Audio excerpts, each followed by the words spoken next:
আজকের ভিডিও তো সেই সব মেয়েদের জন্য যারা কোনো না কোনো দিন কারো না কারোর থেকে এই কথাটা একবার হলেও শুনেছো, তাদের উদ্দেশ্যে বানানো, অবশ্যই শেয়ার করে দেওয়া যাতে তাদের কাছে ভিডিওটা পৌঁছে যায়। আমরা ছোটবেলা থেকে শুনে আসছি, মানে এই কথাটা ধরতে গেলে প্রায় আমরা প্রত্যেকটা মেয়েরা শুনে আসছি যে মেয়ে মানুষের তো রাগ কিসের, রাগ নাকি ভালো না। আচ্ছা, আপনারা যারা বলেন এই কথাগুলো তারা কি একটু ভেবে দেখেছেন আমাদের সনাতন সংস্কৃতিতে যে দেবীকে আমরা সত্যি সর্বোচ্চ রূপ বলে পুজো করি, তিনি কিন্তু মা কালী, যার ভয়ঙ্কর রূপ আর প্রচণ্ড রাগের সামনে অন্যায় আর অসুশক্তি একদম স্তব্ধ হয়ে গেছিল। তার মানে কি রাগ জিনিসটা খারাপ? একদম না। রাগ আসলে একটা ভেতরে থাকা শক্তি।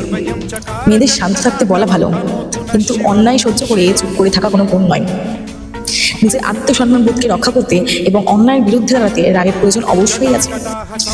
পার্থক্য শুধু একটাই, রাগ যেন আমাদের অনিয়ন্ত্রিত না করে তোলে। মা কালীর রাগ যেমন ধ্বংসের বা সৃষ্টি আর সুরক্ষার বার্তা দেয়, ঠিক তেমনই একজন নারীর রাগ হওয়া উচিত অন্যায় প্রতিবাদ আর নিজের অধিকার বুঝে নেওয়ার প্রতীক। তাই রাগকে চেপে রাখবেন না, বরং সঠিক জায়গায় নিজের শক্তিতে পরিণত করুন।